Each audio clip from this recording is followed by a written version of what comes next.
नमस्कार। City post के इस खास पेशकश में आपका स्वागत है। मैं हूं श्रीकांत प्रत्युष। आपको पता है कि बिहार में शराबबंदी है और इस शराबबंदी को सफल बनाने के लिए बिहार सरकार एड़ी चोटी का जोर लगा रही है। लेकिन इस बीच खबर ये आ रही है कि सुप्रीम कोर्ट ने बिहार सरकार को तगड़ा झटका दे दिया है। सुप्रीम कोर्ट ने शराबबंदी के केस में आरोपियों की जमानत को चुनौती देने वाली बिहार सरकार की सभी याचिकाओं को खारिज कर दिया है। बिहार में शराबबंदी से जुड़े मामले में नीतीश सरकार को सुप्रीम कोर्ट का ये सबसे बड़ा झटका माना जा रहा है। उच्चतम न्यायालय ने बिहार सरकार को झटका देते हुए मंगलवार को राज्य के कड़े शराब कानून के तहत आरोपियों को अग्रिम और नियमित जमानत देने को चुनौती देने वाली अपील के अपने बेंच को यह कहते हुए खारिज कर दिया कि पटना हाईकोर्ट के 14-15 जज पहले से ही इन मामलों की सुनवाई कर रहे हैं। मुख्य न्यायाधीश NV रमना की अध्यक्षता वाली पीठ ने बिहार सरकार की इस दलील को खारिज कर दिया कि आरोपी से जब्त की गई शराब की मात्रा को ध्यान में रखते हुए तर्कसंगत जमानत आदेश पारित कराने के लिए दिशा निर्देश तैयार किया जाए।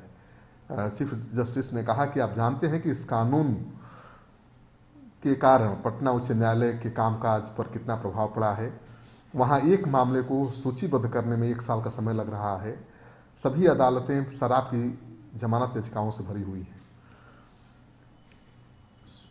मुख्य न्यायाधीश ने अग्रिम और नियमित मामलों के अनुदान के खिलाफ राज्य सरकार की 40 अपीलों को खारिज करते हुए कहा कि मुझे बताया गया है कि पटना हाईकोर्ट के 14-15 न्यायाधीश हर दिन ऐसे जमानतों की सुनवाई कर रहे हैं और कोई अन्य मामला उठाया नहीं जा पा रहा है। यानी दूसरे मामलों पर सुनवाई ही नहीं हो पा रही है, केवल शराबबंदी से जुड़े मामलों पर ही सुनवाई चल रही है। सरकार की ओर से अधिवक्ता मनीष कुमार ने कहा कि शिकायत ये है कि उच्च न्यायालय के जरिए जो जमानत दी जा रही है गंभीर उल्लंघन के मामलों में, उससे शराबबंदी अभियान को नुकसान पहुंच रहा है।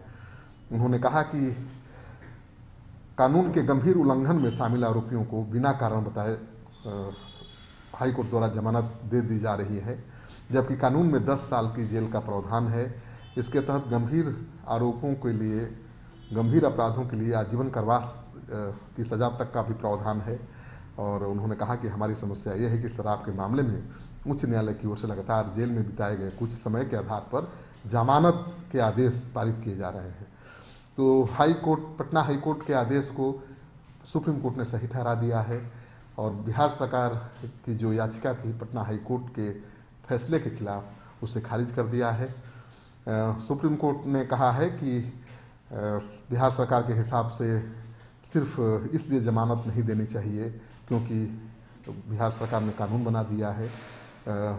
पीठ ने तब हत्या पर भारतीय दंड संहिता के प्रावधान का हवाला देते हुए कहा कि जमानत और कभी कभी इन मामलों में अदालतों की ओर से अग्रिम जमानत देने का प्रावधान शुरू से है। सुप्रीम कोर्ट के मुख्य न्यायाधीश ने कहा कि बिहार में शराबबंदी कानून का उदाहरण अदूरदर्शिता के तौर पर दिया जा सकता है। पहले भी सुप्रीम कोर्ट के मुख्य न्यायाधीश कह चुके हैं कि बिहार सरकार का जो शराबबंदी कानून है वो अदूरदर्शिता का प्रमाण है। और अब जिस तरह से उसने बिहार सरकार की याचिका को खारिज किया है, बिहार सरकार के शराबबंदी अभियान को तगड़ा झटका लगा है। अब देखना यह है कि बिहार सरकार इससे कैसे निपटती है, क्योंकि सुप्रीम कोर्ट तो सर्वोपरि है। बिहार पुलिस रिकॉर्ड के अनुसार आपको बता दें कि पिछले साल अक्टूबर तक बिहार मद्य निषेध उत्पाद शुल्क कानून के तहत 3,48,170 मामले दर्ज किए गए हैं और 4,01,855 गिरफ्तारियां की गई हैं। और ऐसे मामलों में लगभग 20,000 जमानत याचिकाएं उच्च न्यायालय और जिला न्यायालयों में लंबित हैं। तो जहां पर शराबबंदी कानून के उल्लंघन से जुड़े इतने मामले हैं और 20,000 से ज़्यादा जमानत याचिकाएं कोर्ट में लंबित हैं, तो फिर दूसरे जो गंभीर आरोप हैं, गंभीर अपराध हैं, उससे जुड़े मामलों पर सुनवाई कब हो पाएगी। सुप्रीम कोर्ट की चिंता ये है। इस वीडियो को ज़्यादा से ज़्यादा लोगों के साथ शेयर करिए ताकि लोगों को पता चले कि बिहार सरकार शराबबंदी को लागू करने के लिए कितनी गंभीर है, लेकिन सुप्रीम कोर्ट उसका साथ इस बार देता हुआ नहीं दिख रहा है।